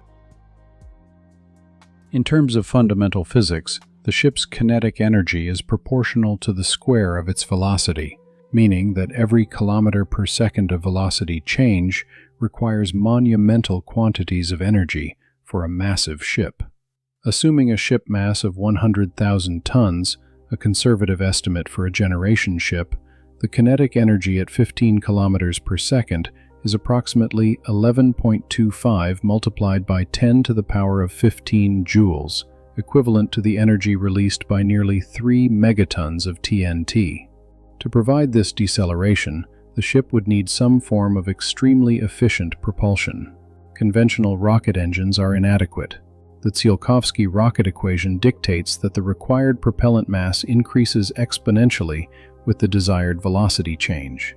For a velocity change of 15 kilometers per second, even with the most efficient chemical propellant, a propellant mass several times greater than the ship's mass itself would be required. Transporting such a quantity of propellant for the entire journey would be impractical. Alternatives include solar sails, using the light from Proxima Centauri to provide decelerative radiation pressure, fusion engines burning fuel collected from the interstellar medium during the journey, or magnetic braking, using the interaction between magnetic fields generated by the ship and the plasma of Proxima Centauri's stellar wind. Each option presents significant technical challenges and would require planning and implementation decades before arrival. If deceleration began 1,000 years before arrival, with a constant acceleration of 0.00048 meters per second squared, comparable to approximately 1/20,000th of Earth's gravity, the crew would barely feel the change. This minuscule but sustained deceleration would gradually reduce speed until reasonable orbital velocities were achieved upon arrival at the Proxima Centauri system. During this final period, the population's attention would be intensely focused on the approaching destination. Observations of the Proxima Centauri system would become increasingly detailed. What for millennia had been known only through data transmitted from Earth before launch would now be revealed through direct observation. The three confirmed planets, Proxima Centauri B, C, and D, would be detected and characterized. Proxima Centauri B, the main target for potential colonization, would be studied with unprecedented intensity. Does it possess an atmosphere? Does it contain water? Is it habitable? These questions, academic for 89,000 years, would suddenly have immediate practical relevance and existential implications for the ship's population. Communications with Earth, suspended for most of the journey due to the distances involved, would become impossible in the final stages. Radio signals traveling at the speed of light would take 4.24 years to reach Earth from Proxima Centauri. A conversation would require more than 8 years for a round-trip exchange. More significantly, Earth itself would have changed beyond recognition during the 90,000 years of the voyage. The civilization that launched the ship would likely have vanished tens of thousands of years ago, replaced by entirely different cultures, technologies, and possibly successor species. There is even the possibility that terrestrial humanity, continuing its technological development, would have developed vastly faster interstellar propulsion during the millennia of the journey. Ships launched thousands or tens of thousands of years after our generation ship, using technologies like advanced fusion propulsion or even photonic propulsion, might have caught up to and surpassed our ship, arriving at Proxima Centauri decades or centuries earlier. Our ship's colonists might arrive to find Proxima Centauri already inhabited by descendants of Earth who took faster routes, a possibility simultaneously comforting and ironic. The long journey, the 90,000-year exile across the cosmic abyss, would finally be nearing its end. The interstellar void, the great ocean of nothingness separating the stars, would have been traversed. What began as an impossible dream, a voyage defying all human scale of time and distance, was about to be completed. Chapter 4.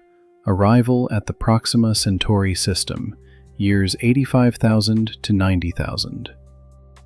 Year 85,000 marks the beginning of the final phase of the longest journey ever undertaken by humankind. After traversing the interstellar abyss for more than 80 millennia, we are finally approaching our destination. Proxima Centauri, which for most of the voyage was simply a dim red star among thousands, now completely dominates the field of view ahead. At a distance of approximately 0.8 light-years, equivalent to about 7.5 trillion kilometers, or 50,000 astronomical units, the star shines at magnitude -3, brighter than any planet viewed from Earth except Venus at its moments of maximum splendor.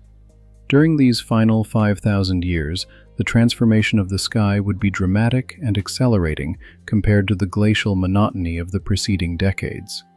With every passing year, Proxima Centauri would visibly increase in brightness. In year 86,000, at 0.6 light-years away, it would shine at magnitude -4. In year 87,000, at 0.45 light-years, it would reach magnitude -5, comparable to the brightness of Venus seen from Earth. In year 88,000, at 0.3 light-years, magnitude -7, significantly brighter than Venus at its maximum. In year 89,000, at 0.15 light-years, magnitude -10, roughly as bright as the crescent moon viewed from Earth. Finally, in year 89,500, at barely 0.05 light-years, or approximately 3,000 astronomical units, Proxima Centauri would reach magnitude -13, brighter than the terrestrial full moon. Its reddish light, emanating primarily in infrared wavelengths, but with sufficient visible emission to be perceived by the human eye as a deep crimson glow, would flood the ship's interior. Compartments that for millennia had relied entirely on artificial lighting would now be bathed in this strange natural light, creating reddish shadows that would move slowly as the ship rotated. At this distance, Proxima Centauri would begin to appear not as a point, but as a tiny disk, though still extremely small. The angular diameter of the star would be approximately 0.001 arcseconds, completely invisible to the naked eye, but clearly discernible with moderately powerful telescopes. For comparison, the Sun viewed from Earth subtends an angle of approximately 1,920 arcseconds, nearly 2 million times larger. Nevertheless, for the ship's population, many of whom had never seen any star as anything more than a point of light, even this minuscule disk would represent a profound revelation. Stars are physical objects with size and extent, not simply ethereal lights in the firmament. Alpha Centauri A and B, the companion stars located 0.21 light-years from Proxima Centauri, would also be spectacular at this point. From our position approaching Proxima Centauri, the two stars would appear separated from Proxima by a significant angle, approximately 13 degrees, comparable to the apparent distance between the thumb and forefinger of an outstretched hand at arm's length. Alpha Centauri A would shine at approximately magnitude -5, and Alpha Centauri B at approximately magnitude -3. Together they would form a magnificent binary pair, two suns orbiting one another in the sky, their angular separation varying between approximately 5 and 22 arcseconds, depending on their orbital position, easily resolvable as two distinct stars with binoculars or small telescopes. The last 1,000 years, from year 89,000 to 90,000, would be a period of frantic activity aboard the ship. Deceleration, which had begun subtly 1,000 years earlier, would now intensify. Depending on the propulsion method chosen, the population might experience for the first time in generations a perceptible sensation of artificial weight, not from the ship's rotation, but from the thrust of the main engines. If the ship utilized fusion propulsion, the reactors would operate at maximum capacity, consuming the fuel carefully hoarded during the journey or collected from the interstellar medium. If solar sails were deployed, enormous structures kilometers in diameter would unfurl, using the radiation pressure from Proxima Centauri to provide a continuous decelerative force. Robotic probes, launched years or decades earlier, would now provide detailed data on the Proxima Centauri system. These probes, traveling faster than the main ship or launched on flyby trajectories, would have reached the system before us, mapping the planets, analyzing atmospheric compositions if they existed, identifying potential resources, and searching for any unexpected dangers like dense debris fields or unusually intense stellar flare activity. Proxima Centauri B, the primary goal of our mission, would be the focus of the most intense observation. This planet, with a mass 1.07 times that of Earth and orbiting at just 0.0485 astronomical units from its star, would represent the best hope of finding a potentially habitable world. The fundamental questions that had puzzled astronomers for the 90,000 years of the voyage would finally receive definitive answers in these final years of approach. Does Proxima Centauri b possess an atmosphere? Spectral observations from the probes would reveal the answer.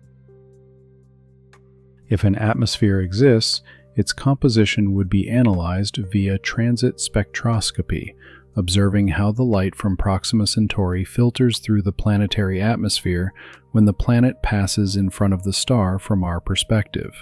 The presence of molecular oxygen, ozone, methane, or water vapor would provide clues about surface conditions and the possibility of life. The question of synchronous rotation, predicted by theoretical models but never confirmed before the journey, would also be resolved. If Proxima Centauri b always shows the same face toward its star, like the Moon toward Earth, this would have profound implications for its habitability. One hemisphere in perpetual daylight under a stationary red sun, with potentially scorching temperatures. The other hemisphere in eternal darkness, with freezing temperatures. The terminator region, the dividing line between these extremes, might represent the only zone with moderate temperatures compatible with liquid water and life. Infrared thermal observations would reveal the temperature distribution on the planet's surface. If a dense atmosphere capable of redistributing heat exists, the temperature differences between the illuminated and dark hemispheres would be moderate.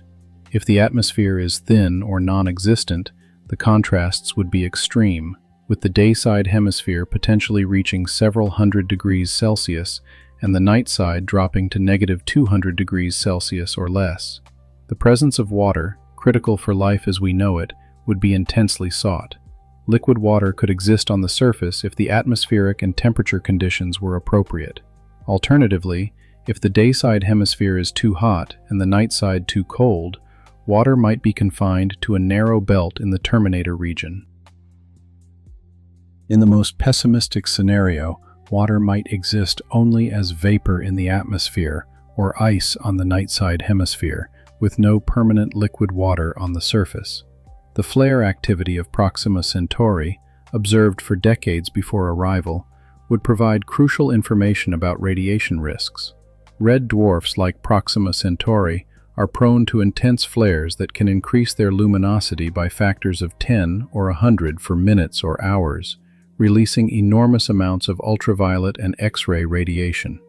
A particularly powerful flare observed in year 89,800, increasing the star's brightness by a factor of 68 for 10 seconds, would remind the population of the challenges they would face in this new star system. Proxima Centauri c, the second planet in the system, would also be studied, although with less priority. Its orbit at 1.489 astronomical units and its estimated mass of 7 times the Earth's mass place it firmly outside the habitable zone, with surface temperatures likely around -234 degrees Celsius.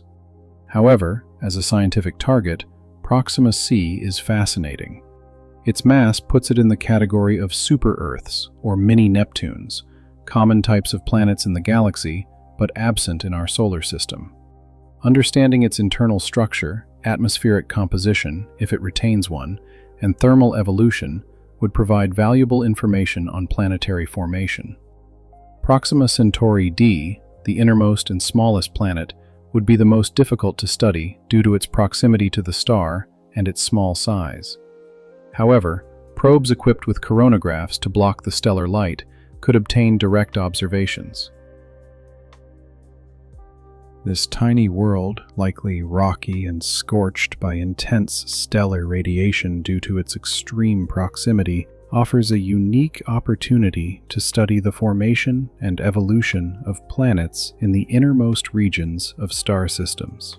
In year 89,900, at barely 0.01 light-years, or approximately 600 astronomical units from Proxima Centauri, the star would completely dominate the sky at magnitude -18, comparable to the Sun viewed from Mercury. Its disk would be clearly visible to the naked eye, subtending an angle of approximately 0.005 arcseconds. still tiny, but definitely extended rather than punctiform. The reddish light would be omnipresent, creating an illumination that no living human would have ever experienced. Natural light from a star that is not the Sun. The final preparations for orbital insertion would be completed during this last century of the journey. The ship, which for 90,000 years had been home, world, and universe to the population, would now prepare for a fundamental transformation. Part of the population would remain aboard, maintaining the ship as an orbital station and base of operations. Others would prepare to descend to Proxima Centauri b, if conditions allowed, becoming the first humans to set foot on the surface of a world orbiting another star. The shuttles and landers, designed millennia ago but meticulously maintained throughout the voyage, would be tested and verified. Equipment for establishing an initial colony would be inventoried.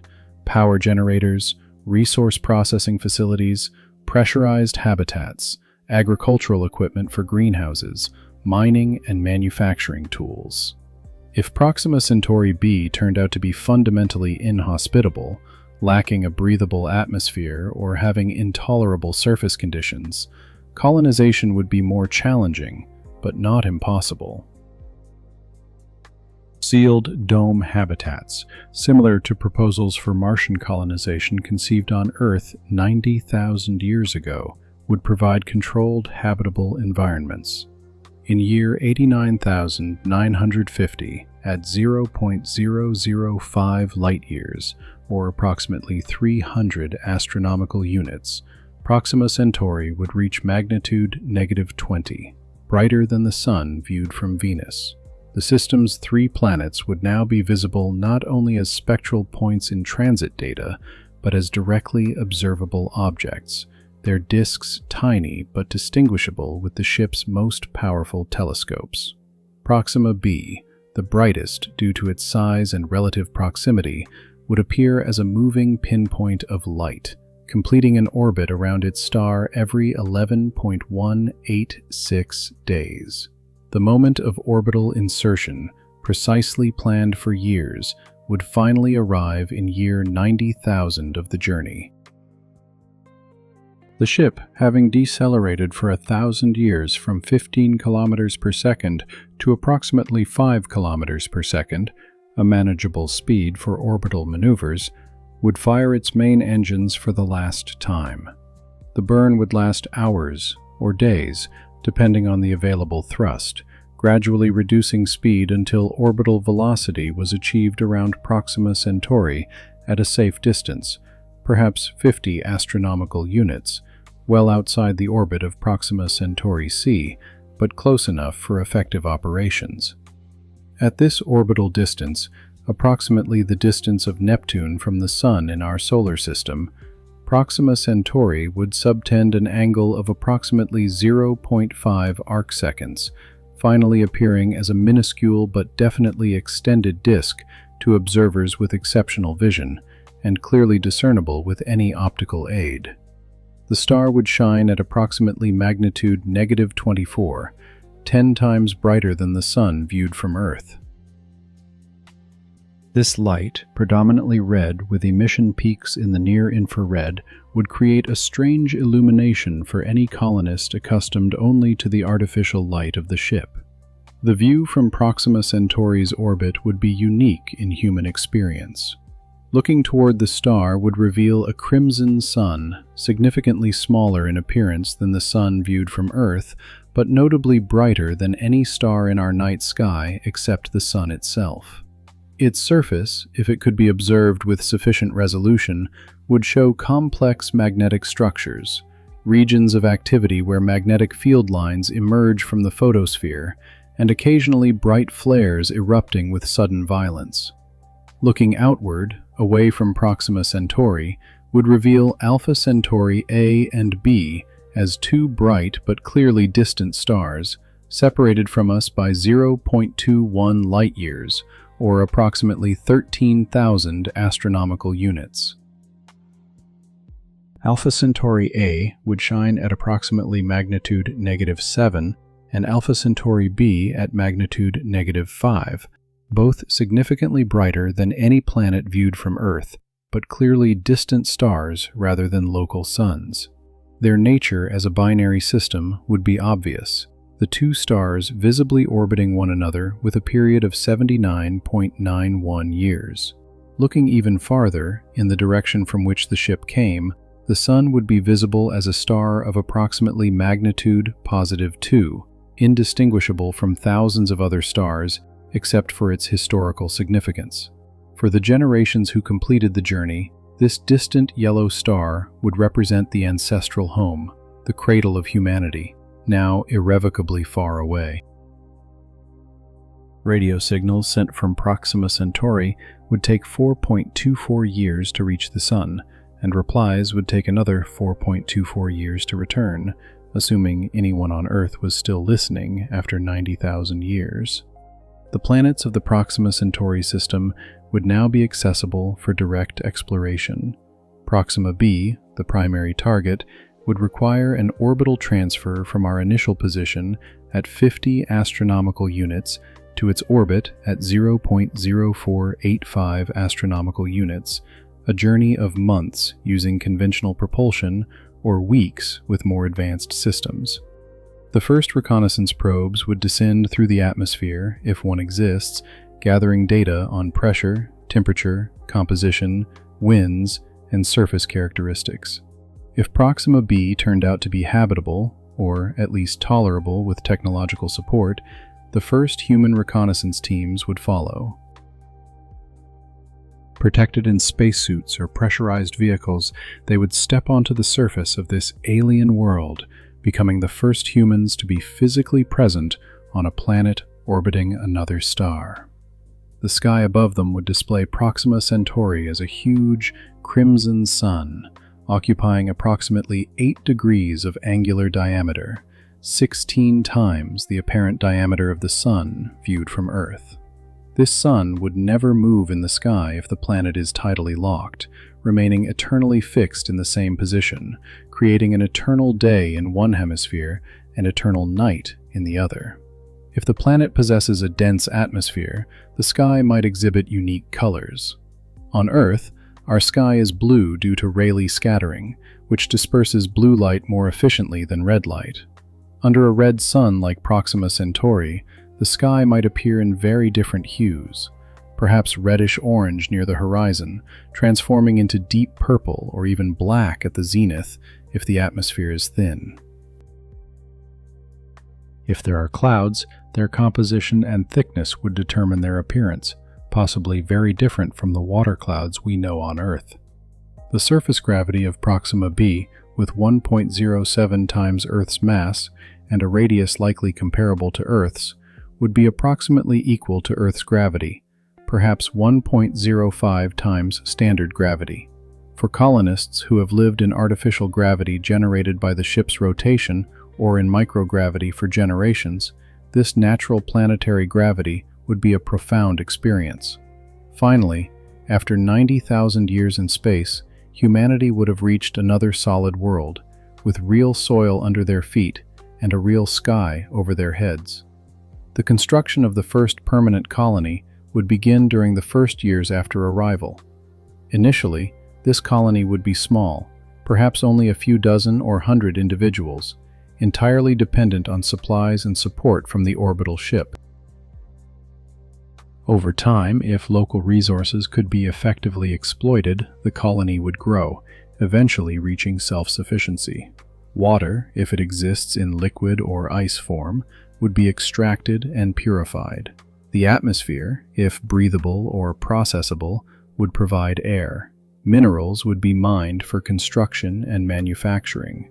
Energy would be generated either by solar panels harnessing the light of Proxima Centauri or by nuclear reactors transported from the ship. The first births on Proxima Centauri b would mark an incomparable historical milestone.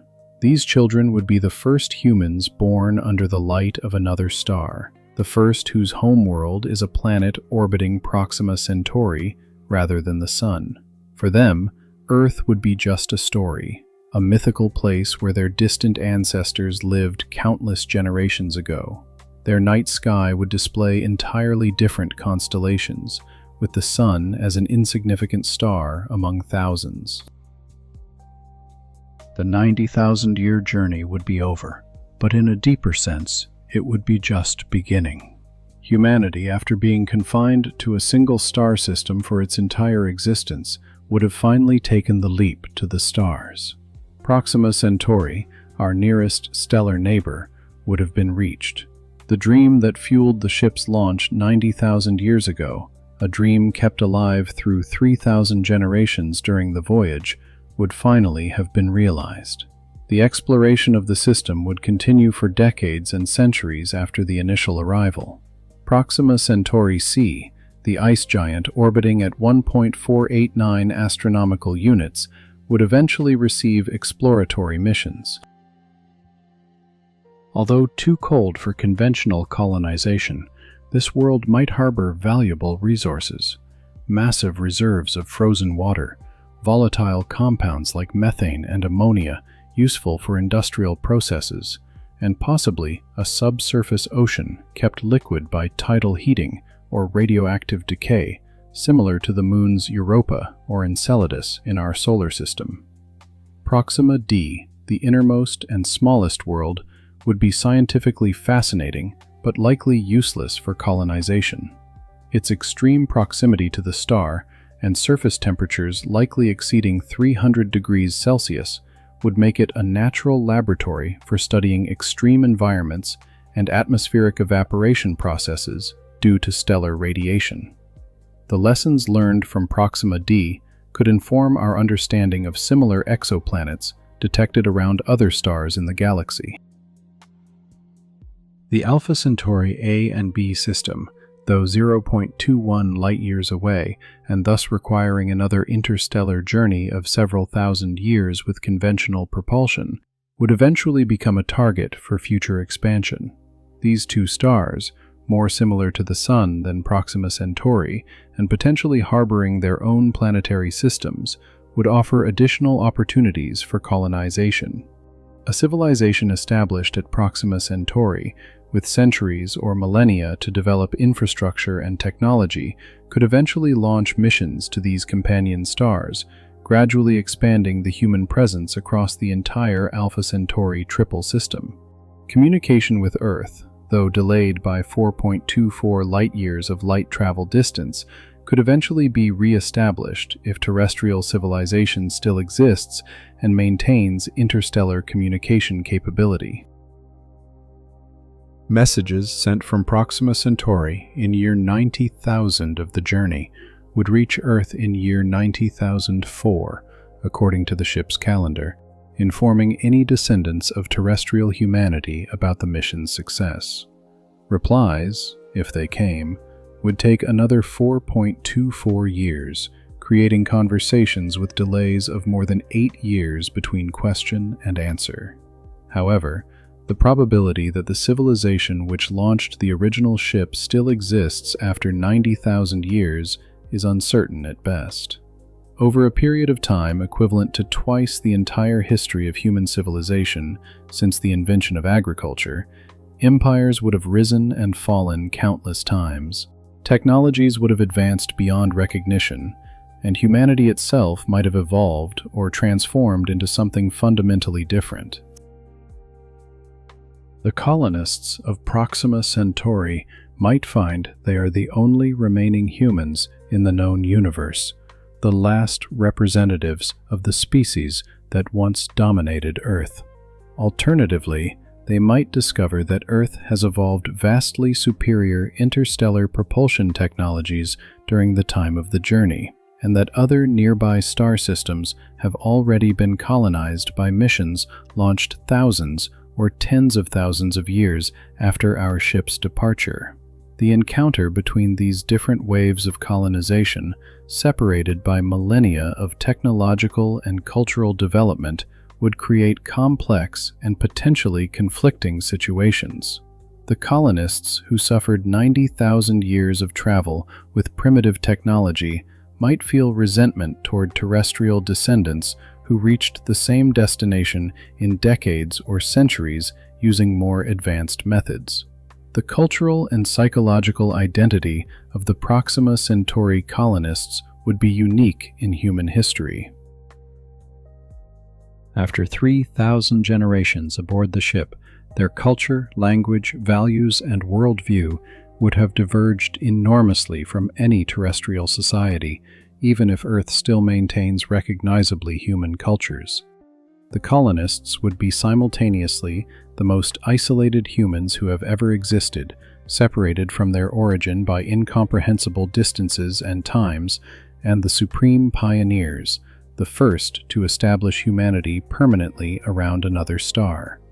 The legacy of this voyage would resonate throughout future human history. If the colonization of Proxima Centauri succeeds and the colony survives, it becomes the first step in a potential expansion of humanity across the galaxy. Other missions, learning from the successes and failures of this first journey, would be launched to more distant stars.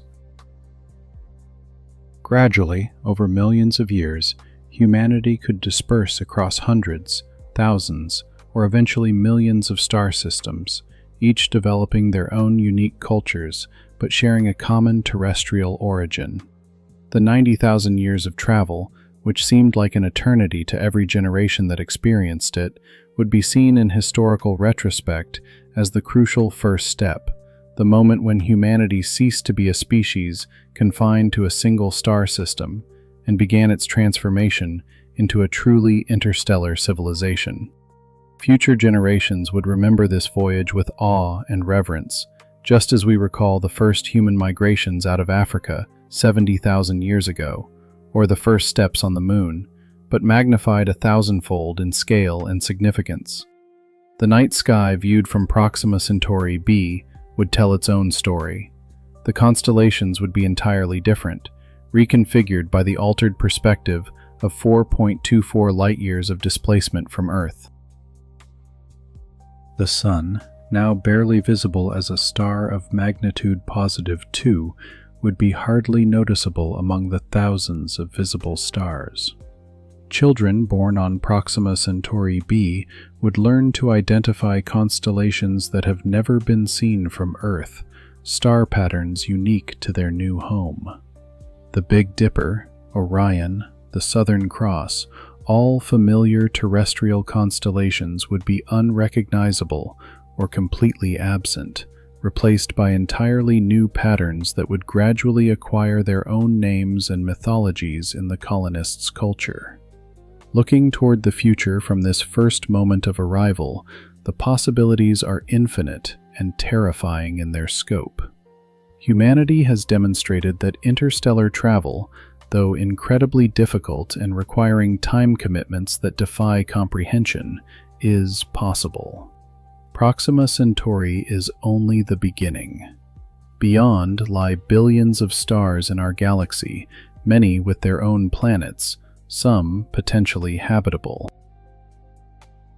The universe has opened up, and humanity has taken its first tentative step toward the stars.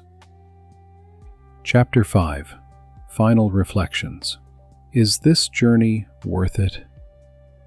We have completed our imaginary 90,000-year voyage from Earth to Proxima Centauri, traversing 4.24 light-years of interstellar space at a speed that, while fast by terrestrial human standards, is glacially slow in cosmic terms. Now, at the end of this unprecedented odyssey, we must confront the fundamental question that underlies any endeavor of such magnitude. Is it truly worth it? The answer is neither simple nor singular. It depends deeply on what we value as a species, how we measure the meaning of sacrifice, and what vision we hold for humanity's ultimate destiny. Let us examine the costs and benefits of this journey from multiple perspectives. The human cost of a 90,000-year voyage is almost inconceivable. 3,000 generations would be born, live, and die aboard the vessel without ever knowing a planet, an open sky, or the feeling of natural wind. For them, Earth would be mythology, Proxima Centauri a distant promise they would likely never see. The first 1,000 generations would live knowing with certainty that neither they nor their descendants for countless future generations would witness the destination. This is a sacrifice that defies all normal human understanding of purpose and reward. Consider the resources required. A generation ship capable of maintaining a viable population for 90,000 years would represent arguably the most ambitious engineering project ever attempted by humanity. The mass of the ship, including radiation shielding, closed ecosystems, manufacturing facilities, material reserves, and everything needed for complete self-sufficiency, could reach hundreds of thousands or even millions of tons. Launching such a mass from Earth would require energy equivalent to global energy production for years or decades. The resources invested in such a project could, alternatively, solve urgent problems on Earth: climate change, poverty, diseases. The decision to allocate massive resources to a project whose benefits would not materialize for millennia rather than to immediate problems raises profound ethical dilemmas. Does the current generation have the right to commit massive resources for a project that will only benefit descendants in a future so distant that they are essentially strangers? However, human history is replete with projects whose magnitude seemed unjustifiable, but which defined civilizations. The pyramids of Egypt, built over generations, provided no immediate practical benefit, but represented civilizational aspirations that endure millennia later. The Gothic cathedrals of Europe required centuries to complete, with builders starting projects knowing they would not live to see the final result. Fundamental scientific research frequently yields no practical applications for decades or centuries, but it expands the boundaries of human knowledge in ways that eventually transform civilization. An interstellar voyage would be the ultimate expression of this human tendency, undertaking projects whose temporal scale exceeds individual lives or even civilizations, guided by a vision that transcends immediate benefit. It is the ultimate affirmation that humanity is more than the sum of individuals present at any given moment, a continuous entity extending through deep time with aspirations that transcend generations. From a practical standpoint, what concrete benefits would the successful colonization of Proxima Centauri provide? The most obvious and immediate benefit is species survival. Earth, however hospitable it may currently be, is not permanently safe. Catastrophic events, ranging from asteroid impacts to supervolcanic eruptions, gamma-ray bursts from distant stars, or human-caused disasters could render Earth uninhabitable. A humanity confined to a single planet is perpetually vulnerable to extinction. Establishing self-sufficient colonies in multiple star systems would distribute this risk, ensuring that no single event could eliminate the species. This argument, while logically sound, requires extraordinary temporal perspective. The probability of an extinction event in any given century is extremely low. Dedicating massive resources to a 90,000-year project to mitigate a risk that likely will not materialize for hundreds of thousands or millions of years might seem excessively cautious. Yet, from the perspective of the species in its entirety across millions of years of potential future existence, such caution might be essential. The scientific benefits of reaching another star system would be immense. Proxima Centauri b, if it turns out to harbor life, even microbial, would transform our understanding of biology and the origin of life. Discovering that life arose independently in two star systems would imply that life is common in the universe, with profound philosophical and practical implications. Alternatively, discovering that Proxima Centauri b, despite being in the habitable zone, is sterile, would provide crucial information about the requirements for abiogenesis and the potential rarity of life. in situ study of a star system completely different from our own would provide data impossible to obtain through remote observation.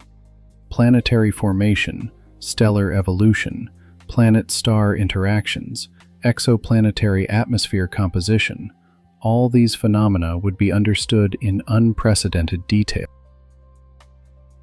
The science emerging from such studies would likely revolutionize multiple fields in ways impossible to fully predict beforehand, similar to how 20th century space exploration yielded unexpected technological advances that transformed terrestrial civilization. However, all these scientific benefits could, in principle, be obtained through advanced robotic probes rather than crewed ships. A probe traveling at 10 to 20% of the speed of light, theoretically possible with technologies like laser-driven solar sails, could reach Proxima Centauri in 20 to 40 years. Such missions would completely avoid the biological and ethical challenges of 90,000-year generation voyages. Human colonization is only justified if we value the physical human presence itself, not simply the acquisition of scientific knowledge. Here, we enter deeper philosophical territory. What is humanity's ultimate purpose?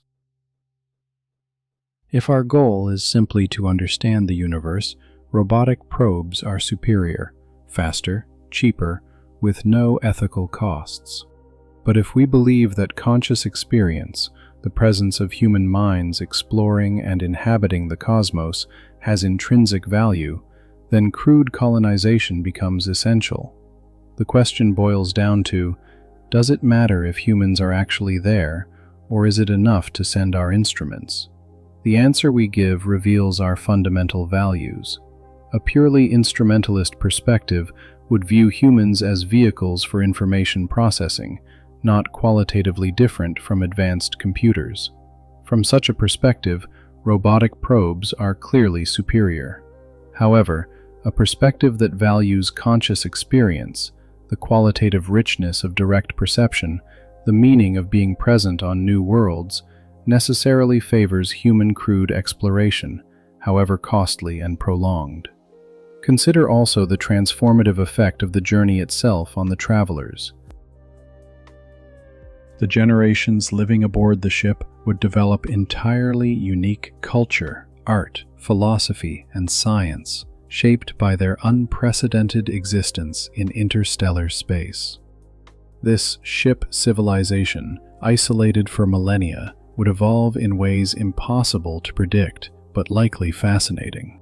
The knowledge and perspectives generated by such an experience could be as valuable as any scientific discovery at the destination. Humanity would be enriched simply by existing in such radically different forms. Yet, this argument contains inherent irony. If the middle generations of the journey develop rich and meaningful cultures aboard the ship, do they still have an obligation to complete the mission that ancestral generations initiated? If the 1,500th generation of the voyage, 45,000 years after launch, decides they prefer their current existence and do not wish for the risks and transformations of reaching Proxima Centauri, do they have the moral right to abort the mission? This question illustrates the inherent tension in multi-generational projects. Future generations, who bear the costs, did not consent to the original commitment. Future technological alternatives further complicate the evaluation.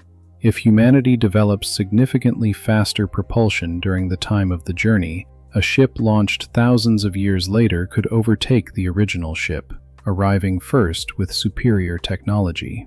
The original colonists would arrive to find their sacrifice was unnecessary, that others already established successful colonies using superior methods. This scenario, though speculative, illustrates the risk of committing to specific technological solutions for projects with extremely long timescales. Some would argue that this risk means we should wait, developing superior technology before attempting interstellar travel. However, this logic can be extended indefinitely. there will always be potential for better future technology.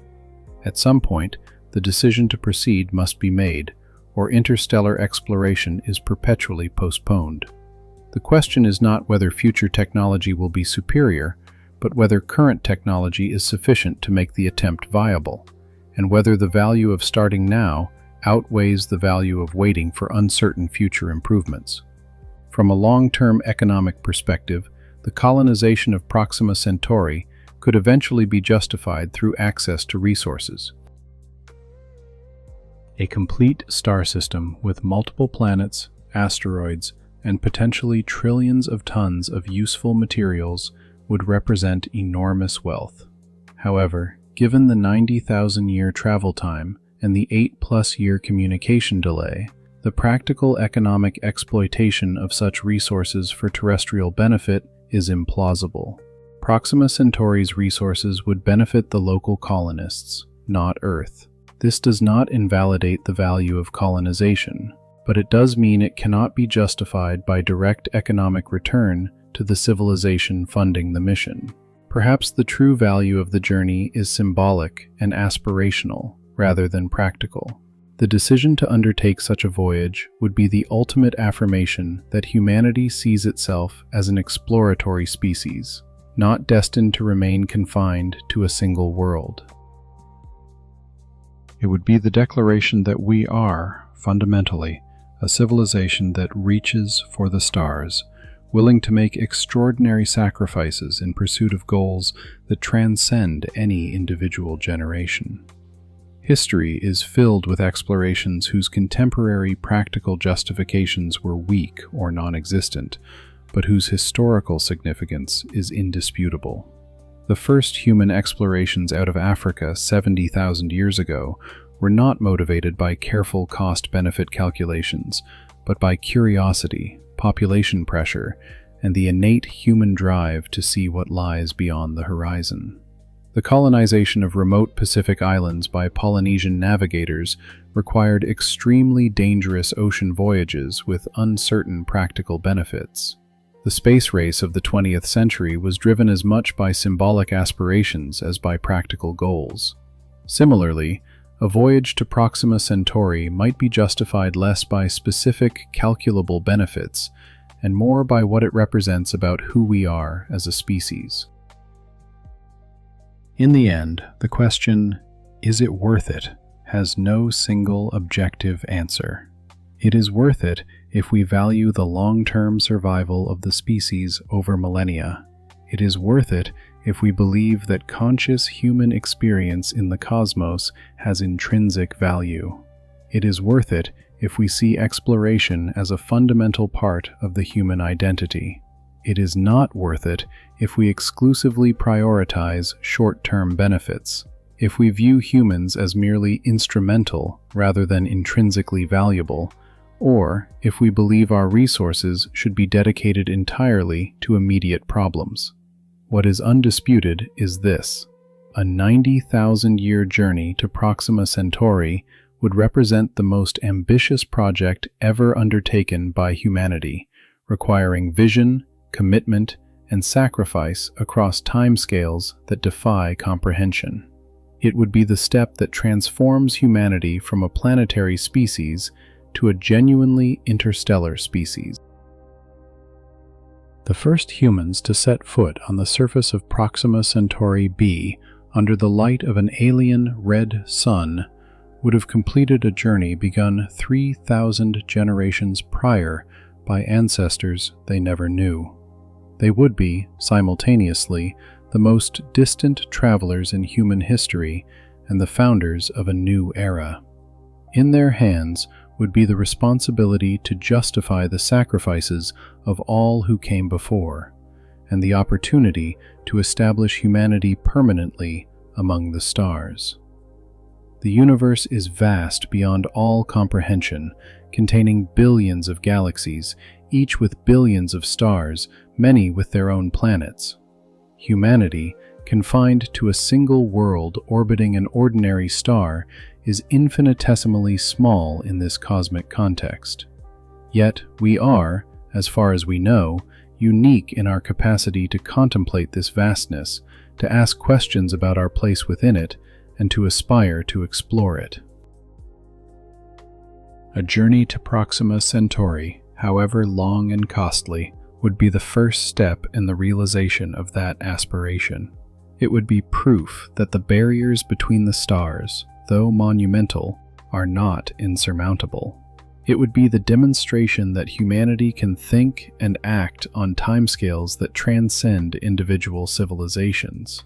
Is it worth it? Perhaps the right question is not whether it is worth it, but whether we are the kind of species that undertakes such journeys. The answer we give will define not only our future among the stars, but who we fundamentally are as a species. The voyage to Proxima Centauri awaits us, separated by 4.24 light-years of space and 90,000 years of time. The decision to undertake it, or not, is ours.